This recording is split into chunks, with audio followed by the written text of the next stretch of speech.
कहते हैं ना कि हमारी जिंदगी हमारी सोच का ही आईना होती है। और ये सिर्फ कोई कहावत नहीं है, बल्कि एक बहुत ही गहरा सच है।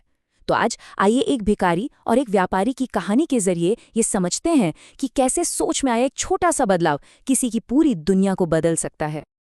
जैसा यहाँ लिखा है, सोच बदलो, जिंदगी खुद बदल जाएगी। यही एक लाइन, बस यही एक लाइन हमारी आज की कहानी की नींव है, उसका पूरा सार। अब हम एक भिखारी के अविश्वसनीय सफर के जरिए देखेंगे कि ये सिर्फ एक विचार नहीं, बल्कि एक कितनी बड़ी, कितनी शक्तिशाली हकीकत बन सकता है। तो हमारी कहानी की शुरुआत होती है एक ऐसे इंसान से जिसकी पूरी दुनिया बस एक शब्द पर टिकी थी, लेना। मतलब उसकी पहचान, उसका वजूद, सब कुछ बस इसी एक काम से जुड़ा हुआ था। चलिए देखते हैं कि ये मानसिकता असल में दिखती कैसी थी। शहर का एक बहुत ही व्यस्त रेलवे स्टेशन था और वहीं एक भिखारी रहता था। उसका हर एक दिन बिल्कुल एक जैसा था। ट्रेनों में जाना और यात्रियों के आगे हाथ फैलाना। उसकी सोच बस यहीं तक थी कि दुनिया का काम है देना और मेरा काम है मांगना, बस। लेकिन फिर एक दिन एक ऐसी मुलाकात हुई जो उसकी इस सिर्फ लेने वाली दुनिया को, आप समझिए, जड़ से हिलाने वाली थी। ये एक ऐसा सबक था जो उसे पैसों से कहीं कहीं ज्यादा कीमती मिलने वाला था। तो रोज की तरह भीख मांगते हुए उसकी नजर एक अच्छे कपड़े पहने, सूट बूट में एक व्यापारी पर पड़ी। भिखारी के मन में तुरंत ख्याल आया, अरे वाह, ये तो अमीर लगता है, इससे तो जरूर अच्छे पैसे मिलेंगे। और वो अपनी उसी पुरानी सोच के साथ व्यापारी के पास पहुंच गया। पर हुआ क्या? व्यापारी ने पैसे नहीं दिए, बल्कि उसने कुछ ऐसे शब्द कहे जो उस भिखारी के मन में तीर की तरह चुभ गए। उसने कहा, जब तुम किसी को कुछ दे ही नहीं सकते तो तुम्हें मांगने का भी कोई हक नहीं है। अब सोचने वाली बात है, ये सिर्फ एक वाक्य नहीं था, ये एक चिंगारी थी जो बहुत बड़ी आग लगाने वाली थी। उस व्यापारी ने शायद अनजाने में ही उसे सिर्फ बिजनेस का नहीं, बल्कि जिंदगी का सबसे बड़ा नियम सिखा दिया था, लेन देन का नियम। ये तो प्रकृति का संतुलन है ना, कि कुछ भी पाने के लिए पहले कुछ देना पड़ता है। अब कहानी उस मोड़ पर आती है जहां एक सोच, एक विचार हकीकत बनने लगता है। वो भिखारी इस सबक के बारे में सिर्फ सोचता नहीं रहता, बल्कि उसे अपने काम में, अपने एक्शन में ढालने का फैसला कर लेता है। और यहीं से असली बदलाव की शुरुआत होती है। व्यापारी के वो शब्द भिखारी के दिमाग में घूमते रहे, बार बार घूमते रहे, और फिर उसने एक पक्का फैसला किया कि अब से वो हर सिक्के के बदले में कुछ न कुछ जरूर देगा। अब भले ही उसे ये नहीं पता था कि उसके जैसा इंसान आखिर दे भी क्या सकता है, लेकिन इरादा बिल्कुल पक्का था। उसने पूरे 2 दिन तक सोचा कि वो क्या दे सकता है।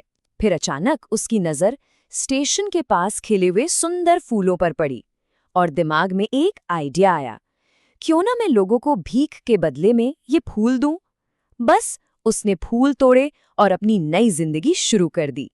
अब हर सिक्के के बदले वो एक फूल देता था, और इसका असर तो हैरान कर देने वाला था। उसने देखा कि जब वो बदले में एक फूल देता तो लोग उसे पहले से ज्यादा पैसे देते थे।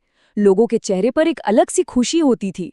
वही लेन देन का नियम जो व्यापारी ने सिखाया था, वो अपनी आंखों के सामने काम करते देख रहा था। कहानी में अब एक और मुलाकात होनी बाकी थी, और ये दूसरी मुलाकात शायद सबसे जरूरी थी। ये वो पल था जो उस भिखारी की पहचान को, उसकी पूरी आइडेंटिटी को हमेशा हमेशा के लिए बदलने वाला था। एक दिन क्या हुआ कि उसे ट्रेन में वही व्यापारी फिर से दिखा। इस बार भिखारी डरा नहीं, बल्कि एक नए आत्मविश्वास के साथ उसके पास गया और बोला, आज मेरे पास आपको देने के लिए कुछ है। आप मुझे भीख दीजिए और बदले में मैं आपको ये फूल दूंगा। भिखारी की ये बात सुनकर व्यापारी मुस्कुराया और उसने कुछ ऐसा कहा जिसने सब कुछ बदल कर रख दिया। वो बोला, अरे वाह, आज तो तुम भी मेरी तरह एक व्यापारी बन गए हो। व्यापारी के इन शब्दों ने एक बहुत बड़ा सवाल खड़ा कर दिया। वो असल में था कौन? एक भिखारी जो भीख मांग रहा था, या एक व्यापारी जो एक फूल के बदले एक सिक्का ले रहा था? उसकी असली पहचान क्या थी? व्यापारी के उन शब्दों ने उसके अंदर जैसे एक आग सी जला दी। उसे अचानक बिजली की तरह एहसास हुआ कि वो अब भिखारी नहीं है। वो ट्रेन से उतरा और आसमान की तरफ देखकर जोर से चिल्लाया, मैं भिखारी नहीं हूं, मैं एक व्यापारी हूं। ये उसकी नई पहचान का, एक नए इंसान का जन्म था। तो देखा आपने, उस एक पल में जब उसने अपनी पहचान बदली तो उसकी पूरी दुनिया ही बदल गई। चलिए अब देखते हैं कि सोच में आए इस जबरदस्त बदलाव ने उसकी जिंदगी को आखिर कैसे बदला।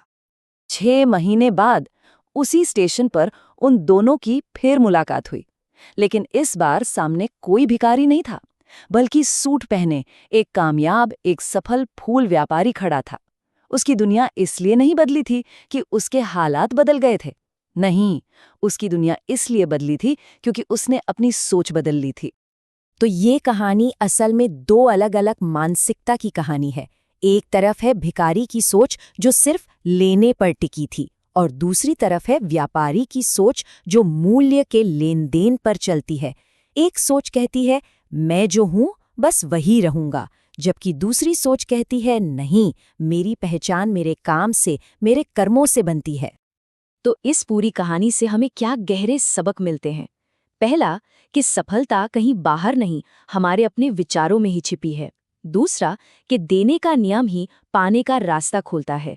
तीसरा, कि हमारी असलियत वही बनती है जो हमारी अपनी नज़रों में हमारी पहचान होती है।